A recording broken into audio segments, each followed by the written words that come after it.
time, JB, and there is Joe Burrow. It is cold in Foxborough. Bengals have won 6 in a row, and guess who the best second-half quarterback in the NFL is?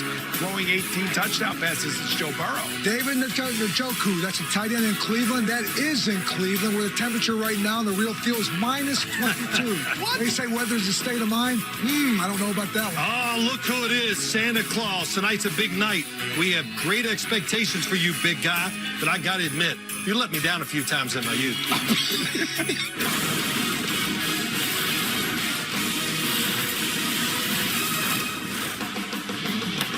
And hello, folks, and welcome to a special Christmas Eve edition of the NFL Today, presented by Jeep Grand Cherokee. That is, I'm James Brown, posted up in Studio 43 with my colleagues, and they would be former league MVP Boomer Esiason, the Hall of Fame coach Bill Cowher, and two-time Super Bowl champ and an MVP. That will be Phil Simms. Nate Burleson is in L.A. getting ready for tomorrow's Christmas Day game, that between the Broncos and the Rams. But, folks, we'll do our best to hold it down in his absence. Well, you know what? Weather has indeed been a factor across the country today. But right now, we have some breaking news out of Tennessee. And for the latest, we go to our insider, Jonathan Jones. Yeah, JB, the Texans-Titans game in Nashville delayed by 1 hour to minimize the impact on the power grid in Nashville due to the extreme cold. Now, those blackouts will soon be ending. The league has been in close contact with local officials. Also, Nissan Stadium's backup generators, they're going to be running during the game so as to lessen the amount of power the stadium is consuming from the local grid. JB? All right, JJ, thank you so much. And you know what? There's just 3 weeks left in the regular season, and this is the time of year where desperate teams can become pretty dangerous. I think that's the case with the Jacksonville Jaguars. We saw them on Thursday night come up to New York, and they win that game. When you think about the Jacksonville Jaguars, what Doug Peterson has done, they started off 2-6. These last 7 games have been 5-2. And you have Trevor Lawrence, 14 touchdowns throwing, 2 touchdowns running. Right now, Doug Peterson, you got to put him right now and talking about Coach of the Year. And for the New York Jets, it's a fractured locker room, and the future of Zach Wilson is really in doubt. Oh, there's no doubt about that, Bill. You know, I'm looking at teams thinking about the playoffs, getting into playoffs or securing their spots. But their quarterbacks are an issue. First, it's Philadelphia Eagles. You know, Jalen Hurts is out, Gardner Minshew in. They want to keep that top spot, you know, in the playoffs, so they got to win games to do that. The Tennessee Titans, Ryan Tannehill out, Malik Willis in. Can they win a few games before the year's over to find their way to the playoffs? The Baltimore Ravens, I think they're a really good football team. But Lamar Jackson, 3 weeks in a row, he has been out. He's got to get back to give them a chance. And then last but not least, San Francisco 49ers, Brock Purdy. I think he's doing pretty good. I think he's doing pretty good as well. You know, today is Bomb Cyclone Saturday all across the NFL. There are going to be 8 games that are going to be affected by this cold weather. And we just saw the one in Cleveland. They're minus 20 right now. Wow. And I've played in a couple games like this, and a lot of this is about ball security, staying warm. You say it's a presence of mind and it's a way of thinking. I'm just thinking about Deshaun Watson in Cleveland. You know, they paid him $230 million guaranteed. They kind of bribed him to come to Cleveland because of situations like today. That's all I could tell you. Say bribe. Pretty strong bribe, isn't it? Yeah, it was. Hey, folks, things are getting interesting in the AFC.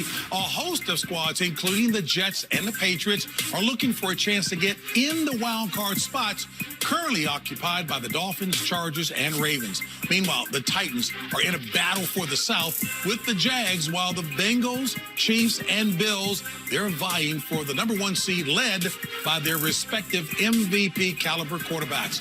In the NFC, Seattle, Detroit, and Green Bay, they're on the outside looking in, while the Commanders and Cowboys hold the wild card spots.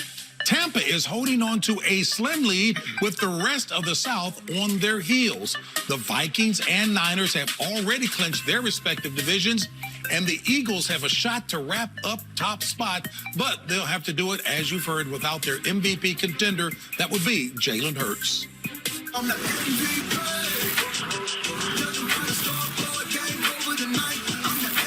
Jalen Hurts, astounding what we've seen from last year to this year. Jalen Hurts is playing about as well as he can play. Josh Allen is just a stud. He's a big, strong arm, challenge you to match my effort. Quarterback, love Josh Allen. That quarterback, he is the ultimate leader. Keep pushing. Keep pushing. Patrick Mahomes is tracking towards his second MVP award. I'm the MVP. He does so many great things and things that just get you so excited. He is one of the elite 8 quarterbacks in the National Football League, yet he's only in his 3rd season. Joe Burrow's on fire. Doing good today. He has the ability to put a team on his shoulders. That's what I love about Joe Burrow. And joining us live from Foxborough, where he will be calling today's game between the Bengals and the Patriots, the gifted Charles Davis. Hey, CD, the Bengals have rattled off 6 straight, folks. That's firmly planted Joe Burrow right in the center of the MVP race, Charles.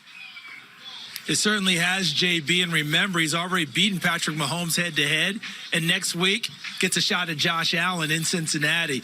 But today, let's talk about this Cincinnati defense led by their defensive coordinator, the mad scientist Lou Anarumo, because this defense has played awfully well for these Bengals so far this season. When you take a good look at what they've done and look at their numbers, running game better, they hold people down, and they make big plays when they need to do it.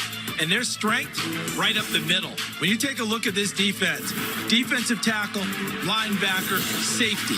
And when you look at what they get done, they make it hard for you to run the football because of that defensive front, led by one DJ Reader, number 98. He is a heck of a defensive tackle, and he creates rubble when people try to run the ball inside. Good luck. The linebackers, they got it done too. You saw them making their play there. And then in the secondary, Jesse Bates, Von Bell, Bates being their center field ball hawk, who's played the best football of his career so far. And for the Bengals, their stars are on the defensive ends. Right now, Trey Hendrickson's playing with a broken wrist. Sam Hubbard out with a calf injury, but both should be at 100% come playoff time, and that's what they need. But today, they're going to get challenged because Ramondre Stevenson for the Patriots, his strength, running the football inside into the teeth of the defense. He runs really well between the tackles. That means he and DJ Reader are going to meet often in the interior. And JB, we're talking nothing but big boy football from right here in Foxborough as we send it back to you in New York. Yeah, the guys love that term, big boy football. Hey, CD, thanks so much. Knock 'em alive, UINN, Evan on the call. Mac Jones, Boomer. Yeah, he's not played well as of late. Take a look at how cold this is right now. You can see that he's going to have trouble holding on to this football. Hasn't thrown a touchdown past the last 2 games. By the way, the Patriots are 1-3 in their last 4 games. Are in the midst of a late season collapse. All right, so while the weather outside is a bit frightful, our headlines in Week 16 are sure to be delightful. The Bills currently own home field advantage in the postseason, and today they'll look to hold on to the top spot in the AFC as they take on the Bears in Chicago. In Tennessee, as Jonathan mentioned, the game between the Texans and the Titans, it's been delayed by an hour as Tennessee tries to hold off the feisty Jacksonville Jaguars in the South. And today, some of you will see our late game with major playoff implications.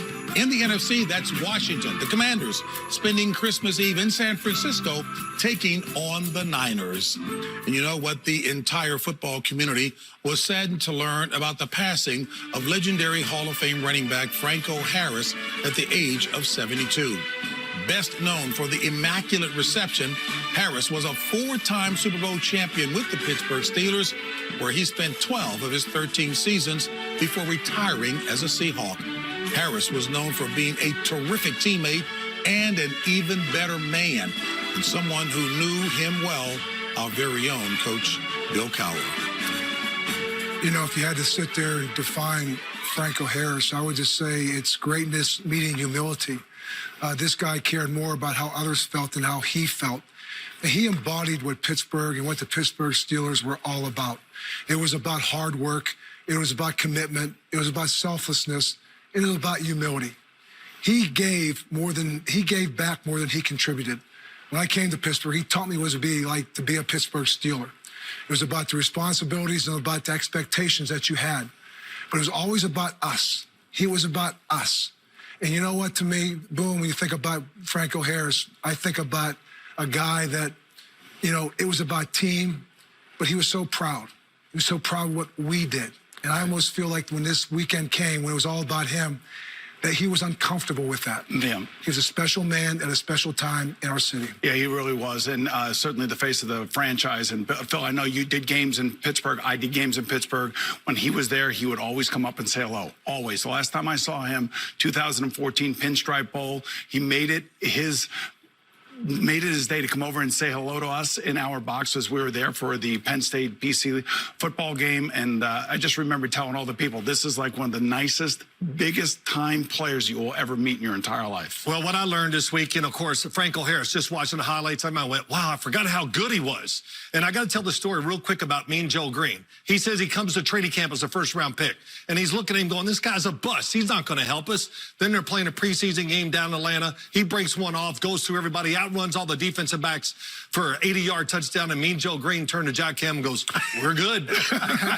And they were good. 4 Super Bowls later, for sure. You know what? My remembrances are pretty much along the lines of what Coach said. He was always about, it was us. In a day when most folks are concerned about their branding, about them, he was about team. It was about us. And, you know, I think back in the days when he was living about 8 blocks from the stadium, he would walk to the stadium or ride his bike, and all the kids in the neighborhood knew where he lived. Not unusual to see him out there holding court with all of the kids. Truly a team-oriented guy. All right, folks, our hearts, thoughts, and prayers are with his family, his friends, and his loved ones at a difficult time like this. And we'll be back with more of the NFL Today after this break.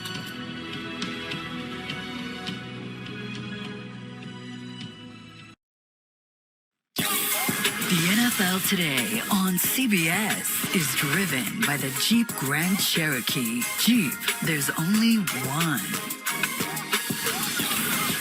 And there is the Bills' MVP candidate. That would be Josh Allen. Last week, folks, he went beast mode, carrying the team on his back, leading them through the air and on the ground. And, folks, you can expect more of the same today against the Bears. And for all the latest news and updates from around the league, folks, we welcome in our NFL Today insider, Jonathan Jones. You know what? Down in the DMV, there's a little whispering going on, but what's happening with respect to the sale of the team? Yeah, if you or someone you know has a few billion lying around, hope you got your bid in last week. First round of bids for the sale of the Washington Commanders. They were due on Friday, and we first told you about that Monday on CBSSports.com. About a half dozen bids were expected, though it's unclear right now how many came in.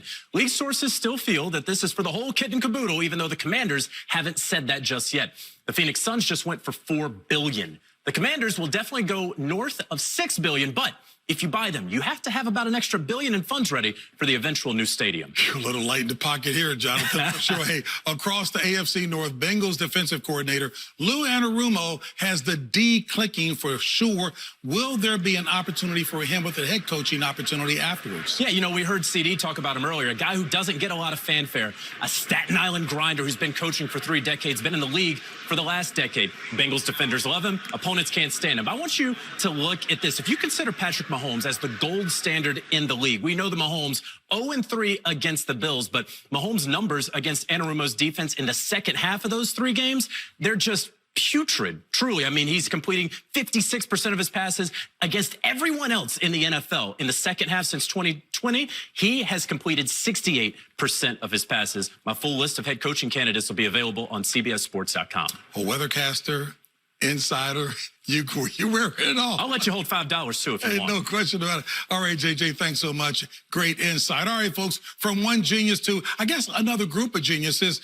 Jonathan just said, "Are you really?" Hey, let's go to the collective genius of Phil, Coach, and Boomer. All right. Thank you, JB. Thank you, Jonathan. Hey, weather is the issue all across the country. In Chicago, 8 degrees. Feels like -13, 23-mile-an-hour winds. And Josh Allen goes, well, it's just another good day in Buffalo for me. But Josh Allen, the last 5 games, he's thrown 10 touchdowns and only 1 interception. He's gotten over that turnover bug. He's back to himself, playing free and loose. And on the other side, with this weather, Justin Fields, hey, he could be an NFL running back to me. And you got to worry about him getting out of the pocket on 3rd downs or any passing down and making those big runs. And if you're the defensive line for the Buffalo Bills, can you be disciplined enough to stay in those lanes? We'll see. Well, the running game in weather like this is big. When you talk about down here in Tennessee, the weather is an issue. As you talked about the power outage, this game is set to this kickoff at 2:02 Eastern time, 5 degrees. And you talk about a power outage, maybe that's been the Tennessee Titans the last 4 weeks, 4 losses. But what's a great source for that? You can The condenser right here is for Derrick Henry. Look what he's done to the Houston Texans right here in his last 4 games. He's averaging 223 years, 223 yards. Ryan Tannehill going to lean on Malik Willis. And when you talk about the Houston Texans, you got to talk about how hard they've played the last 3 weeks. Been 1-score games in the fourth quarter. That's because of Lovie Smith. This may be the hardest playing 1-12-1 team that you see in the National Football League. Do you guys think that Cleveland told Deshaun Watson just how cold it's going to be up there in Cleveland? Look at this. It feels like minus 16. And Deshaun Watson, in all seriousness, the last 3 games, he's gotten better each and every game. Now, Andy Dalton, the other quarterback on the other side, is going to be without Chris Olave. He's going to be without Jarvis Landry. So it's all going to be about the running game. He's used to playing in Cleveland, of course, because of his days in Cincinnati. But there is Deshaun. And the one thing that I noticed last week, he started to run with the ball a little bit more. They have one of the most dynamic running games in all of the football.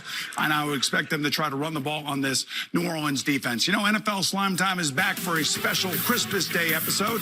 Tap in with Nate Burleson and Young Dylan and watch the highlights become slime lights. That's how he does it. Yeah. Tomorrow at noon Eastern, right here on CBS. Then join Nickelodeon and the NFL for the most wonderful slime of the year. The Broncos take on the Rams in the NFL Nickmas game tomorrow at 4:30 Eastern, only on Nickelodeon. And there is Jamar Chase, one of the top wide receivers in the NFL. Since he's been back, he's had averaged 8 receptions, 92 yards, in that high-powered Bengal offense. Still to come on this very merry edition of the NFL Today. Kyle Shanahan's football workshop hopes to churn out a gift for 49ers fans on Christmas Eve. And we caught up with 2 of his most talented elves for an inside look. With the holidays here and the postseason just around the corner, you don't want to miss our festive forecast for the AFC's playoff picture. And Raiders fans thought it was nice when the Patriots got a bit naughty on the final play of last week's game. The guys will break it all down and discuss how it affects both teams going forward. All that and more when the NFL Today returns on CBS. Are you excited that we back? I'm excited that we back. Ain't nobody messing with us. Bring it on. This is the fun part. What a catch by McLaurin! And in! Touchdown! Come on, man! This Washington team is excited. 49ers all over that play. George Kittle took it away. Touchdown! That was a Purdy touchdown pass. George Kittle and Kyle Juszczyk have been steady influences on a Niners offense that has gone through 3 quarterbacks this season. We caught up with the duo to discuss everything from the arrival of Christian McCaffrey to their friendship both on and off the field. We didn't start off as besties. We did not? We didn't. No. I know you love to quote. What was the first thing I said to you? Oh, I do. I don't remember. I asked you what round you got drafted. That was the first thing he asked me. I do remember that. Yeah, no, never mind. Which is funny because I don't even remember that as our like first memory together. But you've said it enough times that now it's ingrained in my head. Eventually, we've grown, extremely close. And then it also helps when our wives became very close friends.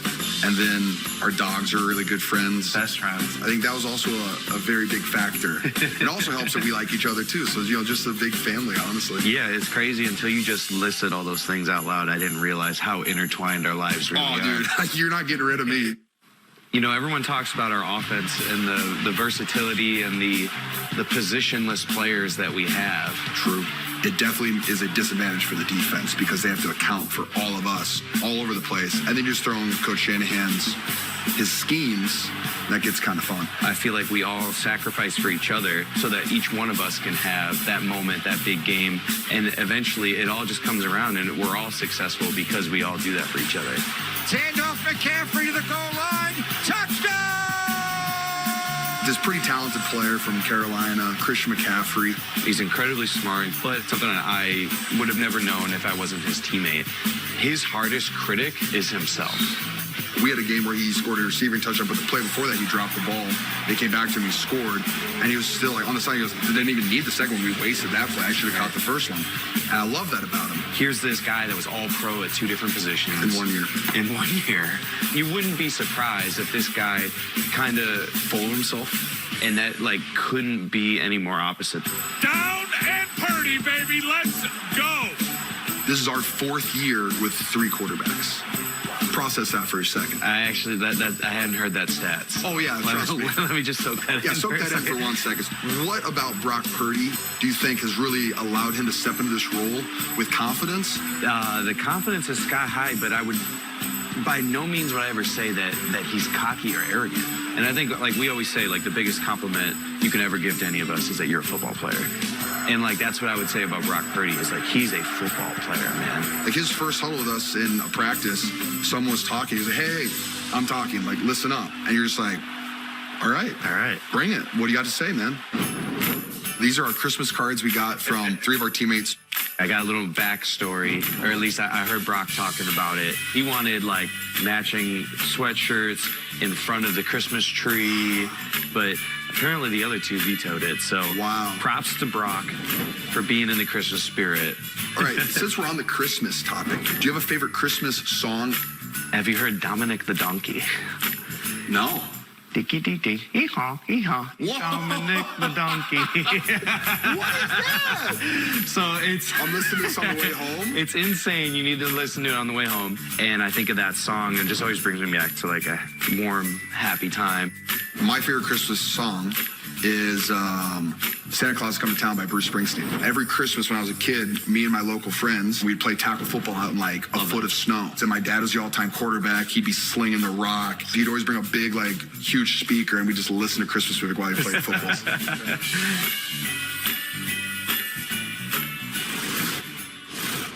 George Kittle, Kyle Juszczyk, simply sensational interview. As a matter of fact, they were completing each other's sentences. Oh, man, it just shows you those guys are healthy. They know their football team's really playing well. They're in a good spot, and they just exude confidence when you watch them. Yeah, and they're rich, too. That helps. Oh, well, of course, Boomer. It's always about money. Boomer's looking like $1 million. Hey, folks, there's been a lot of attention, understandably, on Kyle Shanahan and the Niners. Oh, but the team is really carried by DeMeco Ryans' ferocious defensive unit. This defense is absolutely playing tremendous. Look what it's done this season. Points allowed.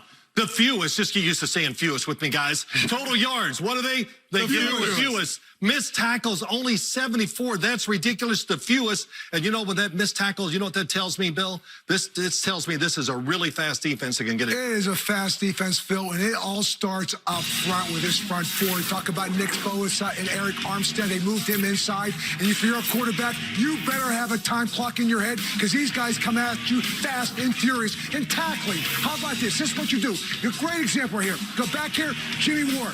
He's going to make the tackle right here. But you know what? Everybody else, go to the ball. Trey Greenlaw. I'm going to be the second one to hit you. I caused it. Travarius Ward. I come to the ball. I pick it up. I scoop and score. And you know what? Sometimes great defenses have to have a shutdown corner. Absolutely. Travarius Ward, put me on the island. I'll take him one-on-one.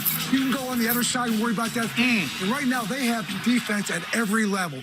Up front, linebackers, and that secondary. Look how excited he gets. No question about that. I'll tell you what, if I were Tyler Heineke of the Washington Commanders, I'd get my running shoes on today. You're going to have to move around a lot. It's going to be a run-for-your-life day for the Washington Commanders. You can see they right now hold a 7 seed. They need this win. I mean, this is not going to be easy by any stretch of the imagination for this offense. This defense has been assaulting opposing quarterbacks all year long. By the way, Kyle Shanahan, John Lynch, and DeMeco Ryans, all three are going to be in the running for either defensive coach of the year, executive of the year, and, of course, coach of the year for Kyle Shanahan. Wow. 2 more NFC East squads in action today. Gardner Minshew, he's under center for the injured Jalen Hurts when the Eagles take on Micah Parsons and the Cowboys. Yeah, you know, the one thing I'm looking at in this game is the Cowboy defense. Last week against Jacksonville, they gave up 503 yards, over 190 yards rushing. And what do you think when you think about the Philadelphia Eagles? We kind of pass over this too much. Their offensive line is probably the best in the NFL. The Cowboys have a tough time stopping a run. This is going to be interesting to watch. Speaking of running, Phil, the Cowboys now are running the ball very, very well. Last 4 games, over 150 yards. The 1-2 punch of Ezekiel Elliott and Tony Pollard. That front up there, they're doing a great job of moving it. And the only thing I would say right now for Dak Prescott, he's had 7 interceptions over the last 4 games. If they don't turn the football over, it's going to be fun watching these 2 offensive lines and defensive lines going head to head. possibly the worst situation the Eagles can be confronted with is losing MVP frontrunner Jalen Hurts now for any sort of extended period of time, which I think it's going to be a little bit more than one game, as Gardner Minshew now is going to start for the Eagles. He is not the runner that Jalen Hurts is, so look for Miles Sanders to go over 100 yards today, and we're going to find out whether or not Micah Parsons is right about the Eagles and their support for their quarterback, because if Gardner Minshew can do it, then I'll agree with Micah when he said that it was about the Eagles support system as opposed to the quarterback. Speaking of the Eagles offensive line, your favorite expression, it does apply for them too, right? Those are big old... Oh, they got tush hogs up there. That's right? all I want to see. Yeah, that's all they can run. And no question about it. Hey, the Giants, I think they've got a pretty tough one today when they face Minnesota and Kirk Cousins. They really do. And the reason for that, JB, is I don't like the matchup. Number one, the Giants secondary all beat up, missing two starters, Adoree Jackson and Xavier McKinney. And the Giants offense, it's a grind. They only average 20 points a game, and they're going against one of the most prolific passing offenses in the Vikings. When you talk about these two teams, these two head coaches, they're both first-time head coaches. You know, as a first-time head coach, you come in, you want to change the culture. And what's changing the culture? You go from hoping to win to expecting to win. And both these guys have done it. Brian Dable, all 8 wins are one-score games. And Kevin O'Connell, 10 of the 11 are one-score games. So these teams get in the fourth quarter, they both know how to finish football games. You know, look at this game, and there's a tandem out there in the Minnesota Vikings, Kirk Cousins and Justin Jefferson. How do you stop? If you don't have a plan for Justin Jefferson, look what he's done both of them have done the last 2 games. You're going to lose just by the throws to him. And Kirk Cousins, boomer, 885 yards in 2 games, 6 passing. Kirk Cousins is tough. You can't rattle him. You can hit him. You can sack him. He'll throw interceptions, and he comes out on the field, and he's still the same guy. He's the leader of that football team. Hey, and to commend those 2 coaches, like you say, no small task in turning that attitude around, Bill. And they have turned the attitude around, and their records are a reflection of that. That the players expect to win. All right, folks, with kickoff just about a half hour away. Time now to set the scene at your game as we take you out first on the field, presented by Boomer Crown Royal, for the latest news and information and updates on your matchup.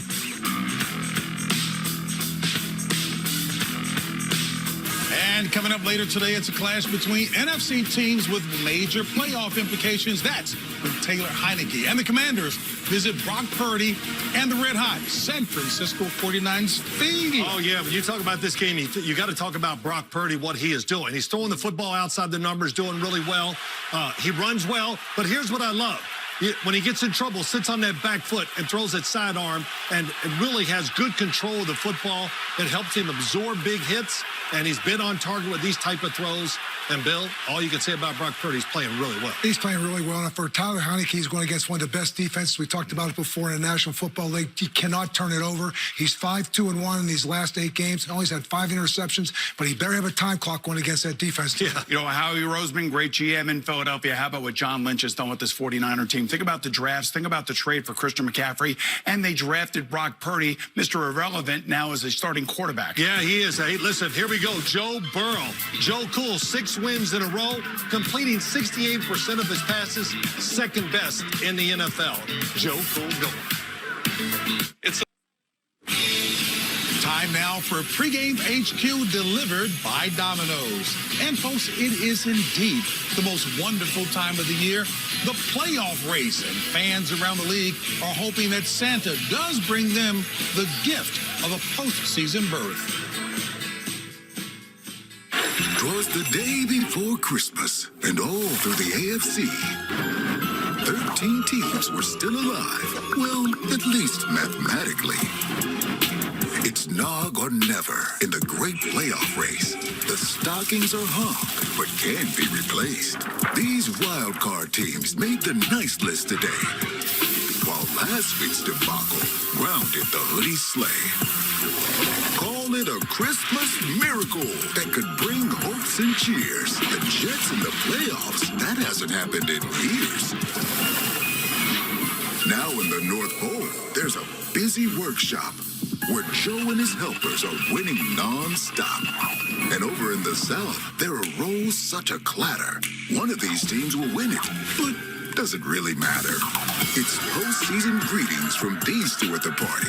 A first-round bye would be nice, but they want that Lombardi. So with 3 weeks left and so much to be seen, Merry Christmas to all, and to all a good Week 16. Oh boy. Merry Christmas. Yeah, Phil plays the best Santa. Have you ever seen him do that? yeah, but I love seeing Bill being the Grinch. You can relate to that, huh? All right, hey, folks, taking another look at the playoff picture in the AFC. The Bills, Chiefs, and Bengals, they're locked in a three-way race for the #1 seed, while the Titans and Jags, they're fighting for the South's crown. Meanwhile, the Ravens, Chargers, and Dolphins, they're parked in the wild card spots with the Patriots, Jets, and Raiders among the teams on the outside looking in. So, what stands out the most about this playoff race to you? Well, I'm going to say this about Baltimore real quick. They can run the football and they can stop the run, get Lamar Jackson back. They can be scary in the playoffs. The Buffalo Bills, I have some concerns. No Von Miller, and the fact that they run the football against this defense sometimes, just like Miami, overpowers the front, gets rid of the linebackers that, they can't get involved either. So that's some concerns I have about the Buffalo Bills. Oh, I look at a team that's surging right now, and that's the L.A. Chargers. When you look at them, they've won 3 of their last 4. Justin Herbert, now he's throwing the ball over 50 times a game in these 4 wins because that's who they are. And now they got Keenan Allen and Mike Williams on the field for the first time and healthy with Austin Eckler. And defensively, we look at these guys the last 4 weeks, they are playing their best football, only giving up 20 points a game. So it's about how you're playing and when you're playing. And right now, the Chargers are getting healthy, and they are playing good football. 2 teams are in the midst of a collapse. One is the Patriots. We're going to see them against the Bengals, who are on a 6-game winning streak. The other one is the Titans. Since they beat the Green Bay Packers, they have lost 4 straight games. And Mike Vrabel has got to get this team back on track. Their offense coordinator, Todd Downing, was arrested DUI. Then they fired their general manager, John Robinson. Then they lost Ryan Tannehill to most likely the rest of the season with ankle surgery. And now they're going to go with Malik Willis. The last time they played the Houston Texans in the second half, they didn't attempt a pass. That's what I call the wheels are coming off of the Tennessee Titans. And that's why the Jaguars have such a good shot at making the playoffs. All right, boom. So you know this one all too well. The MVP race also heating up down the stretch, if you will. It seems to be a 4-man race between Hurts, Mahomes, Allen, and Burrow. But right now, is there anyone who can challenge Mahomes as the favorite? It's too bad Jalen Hurts got hurt because I think he was on track. But I'll tell you, there's a guy that to me, I just look at Josh Allen and what he means to most valuable player to that team. He's not just the leading thrower, he's the leading rusher. And this guy is the heart and soul of this football team. They lost 2 games in the mid-November. They've won 5 straight, and he's literally put this team on his back. And again, you look at this guy, to me, the sense of purpose he plays with. Joe Burrow and Patrick Mahomes are right there. I like Josh Allen. CD told us at the top of the show that Joe Burrow has already beaten Mahomes this year. Next week, he'll have a chance to go against Josh Allen and the Bills. We'll see if he wins that game. But he has thrown 18 touchdown passes in the second half of games this season. It's one of the reasons why they have now gone on this 6-game winning streak. Listen, Jalen Hurts, he's the leader of the pack in the MVP race. He gets nicked up, and now I don't even hear his name hardly. So look, he's got 22 touchdowns, 5 interceptions, thrown for 3,400 yards. He's run for 747 yards and 13 touchdowns. So I don't know what to say there. They're 13-1. No question. Jalen Hurts has a lot to do with that, and let's don't forget it. Yeah, I'll tell you what, there's a really good chance he's going to miss multiple games, not just 1 game, maybe 2 or 3 games, which would then take him out of the running for this. Coach, up to you. Yeah, I talked about Josh Allen. How about Steph Diggs? That's his #1 target for the Buffalo Bills. He's 3rd in yards, 99 catches, and 10 touchdowns on the year.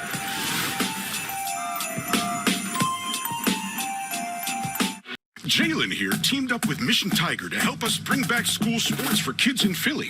So he's officially changing his name to Jalen Helps. Wait, what? We talked about this, Jalen Helps. But what about my jersey? Already taken care of, Jalen Helps. How about this? If everyone goes to watch the event right now, I'll change my name. Deal. Everyone go to MissionTiger.com to watch the greatest comeback and see how Jalen Helps helped us bring back school sports. It does have a nice ring to it. Right?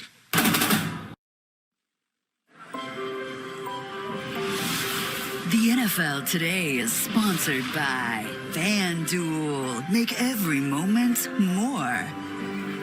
Little Caesars, the official pizza sponsor of the NFL. Pizza. And by Jeep, there's only one.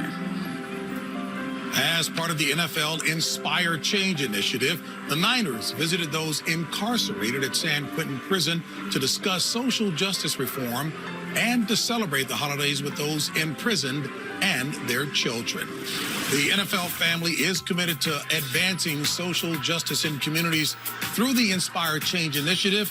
The new Inspire Change Changemaker Award. It recognizes community members who are working every day to create progress. And to learn more, visit NFL.com/inspirechange. Well, before the Steelers Super Bowl teams of the 70s, Pittsburgh had never, hard to believe this, never won a playoff game. Well, that all changed 50 years ago with the greatest play in NFL history. The Immaculate Reception altered the course of history, setting the stage for the Steelers to become one of the league's premier franchises. And last week, our own Nate Burleson sat down with the late, great Franco Harris at the Heinz History Center. Bradshaw trying to get away. And his pass is broken up by Tatum. Tipped off. Franco Harris has it. And he's over. What do you remember about December 23rd, 1972? If you're talking about the Immaculate Reception. That's what I'm talking about. Okay, and what I remember of the Immaculate Reception, I remember nothing. What? Nothing, and it still blows my mind when I left the backfield until stiff-arming Jimmy Warren going into the end zone. My mind is a complete blank. So as a football player, I know exactly what you mean. But to everybody else watching, they're saying, how could that be? One of the greatest plays of all time. How could you only remember bits and pieces? But that's the way the game goes. Out of nowhere came Franco Harris, riding a white stallion. And here you come, seemingly out of nowhere, scooping the ball off of the ground. Not off of the ground. Yeah, I was going to get to that. I was seeing he was going to catch me. I almost got him. All right, I need you to get serious. No laughing here. Did you catch that ball? I plead the fifth on it. I have no idea. The pieces of that play, what do you remember? The last thing I remember Bradshaw throwing the ball and me saying to myself, go to the ball. It wasn't like a full-out sprint. You know, it's just go to the ball. Things are happening around that ball. Yeah. Go to that ball. And because you decided to do that, you were part of the greatest play in NFL history. Wow. How about that? I mean, I still can't believe that, but it makes me feel so good because of what eventually happened during the rest of the 70s. And we look at one play, but we look at that decade is wild too. You know, I grew up in Pittsburgh, and so he's right. Before that play, the Steelers were the laughing joke of the National Football League. But that play propelled them to a city where all of a sudden they came to prominence. This hard-working, blue-collar town, people started to stand up and kind of do their shoulders a little bit. Yeah, I'm from Pittsburgh. The Steelers really did. They rejuvenated. They gave substance to what it wanted to be from Pittsburgh. And you know what I did? And also, he said that to me. The responsibility you had as a Pittsburgh Steeler, you are now a role model. It wasn't just about games. It's how you represented this city. And you take a look at some of the accolades that Franco Harris accomplished throughout his career. And I think about us growing up in the 70s. I think about Terry Bradshaw, Kenny Stabler, Roger Staubach, Burt Jones, Kenny Anderson, Joe Namath, Bob Greasy, just to name a few, that came out of this group of football players that actually made me want to play the game that we all love so much. Yeah, of course, I liked the Steelers growing up. I always wanted to be Terry Bradshaw. So you did? Did you really? Yeah, I really did. Or Roger Staubach, either one, been pretty good. But I remember sitting in our TV room at my house with one of my brothers and my father when this play happened. And of course, we were all rooting for the Steelers at that time. So it was a lot of fun, a great memory. And Franco Harris started something special there. And even being associated with the greatest play in the history, he still put it in the context of team, saying what happened to the team through the 70s. Wow, Bill. Well, you know what? We may have seen a play just as bizarre as the Immaculate Reception last week in the Raiders' dub, fellas, over the Patriots. You know, JB, I don't know what it is about the Raiders, the Immaculate Reception that goes to the post, the tuck rule game. And this one I heard this week, lateral damage. That's exactly what this is. The Mac Jones and the Patriots hope to make the Chris playoffs. Sims. This was absolutely ridiculous. It's hard to explain what Jacoby Myers and Ramondre Stevenson were thinking about. Yeah, and there's the New England Patriots right up there. And you know the last time the Cincinnati Bengals won in New England, Boom? When I was there. Oh, yes. yeah, of course you knew this. This is 1986. There's Boom. And here it's just, boom. Nice game right here. 17 of 31, 284, one touchdown. And you also had two players run for over 100 yards, James Brooks and... Icky Woods. No, Stanley Wilson. Oh, Stanley Wilson. That's the Wilson.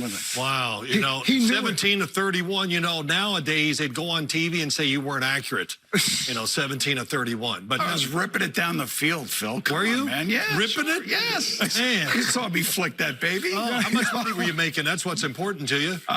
Not enough. Not enough. That way. Okay. Time now for our NFL Today picks. Bill, I'd like to see you coaching these two. Upset specials for Week 16, Phil. I'm on a cold streak with these upset specials. I'm taking the Carolina Panthers over the Detroit Lions today, 20-16. I got the Atlanta Falcons 23 and the Baltimore Ravens, who I think are reeling a little bit at 20. 23-20 in a game down there? Yeah. They're not going to score that many points. Yeah. I'm going to go with the Philadelphia Eagles because I have Minshew mania, and I do believe that they have a great football team, and they're going to hand it to the Cowboys today. Wow. How short would your career have been trying to coach these two? No, it would have been long, JB. These guys are actually pretty good. I hear you, partner. Hey, folks, for those of you getting the 4 o'clock game, we'll be right back after a quick timeout. But for the rest of you, with a tribute to our guy, Nate Burleson, with his family, we'll get you out to your game coming up when? Next! The NFL Today on CBS is driven by the Jeep Grand Cherokee. Jeep, there's only one. Time now for Game Day Delivery, presented by Amazon. And you know, the holiday season is all about giving, and no group has given more than our staff here on the NFL on CBS.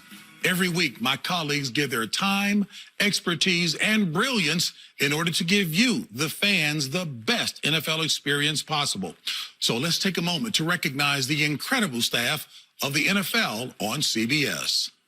It's first day out. They excited that we back. Every single one of you is meant to be here. Hey, let's put on a show. Every time I'm out on that field, I know I ain't by myself. Dominate from the first snap to the last snap. They don't like us. We don't like them. Today we got one mindset. Get a win. Let's go. I was born to fight. Born to make a miracle. And I'm not gonna lie. It's almost like it's miracle.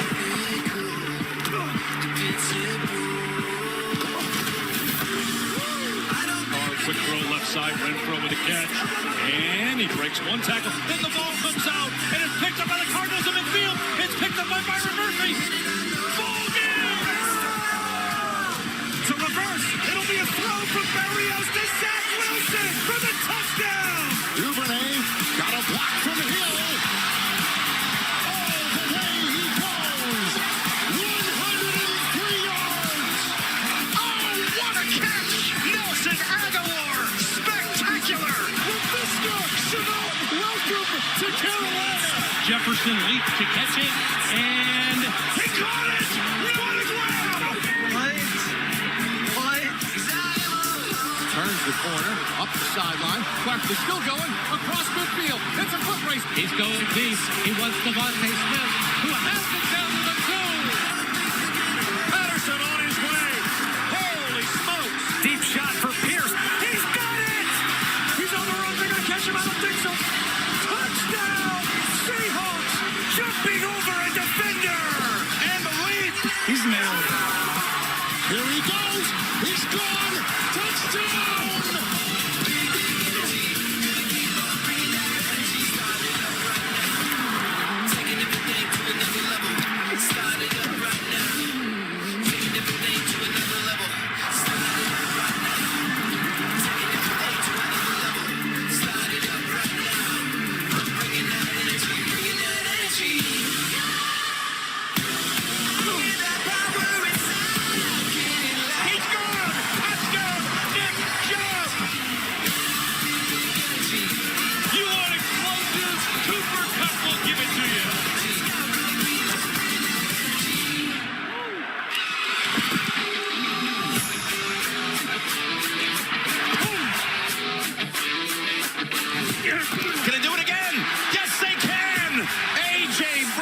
touchdown. Touchdown number 3.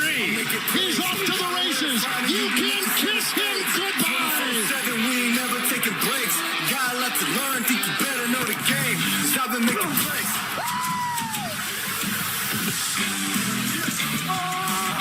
Jacobs with running room right up the middle. Jacobs is on his way. The Raiders are going to win this game.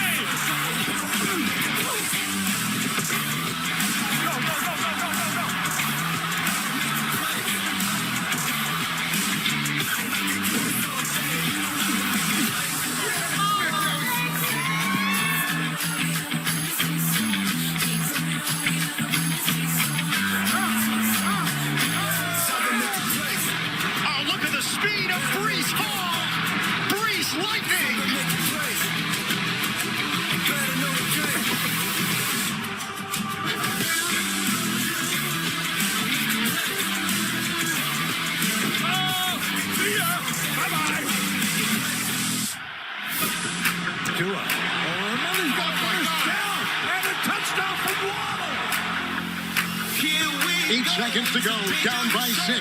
Brady throws a pass, caught by the rookie running back at the goal line. Touchdown! I'm in disbelief right here. Airs it deep downfield for DJ Moore.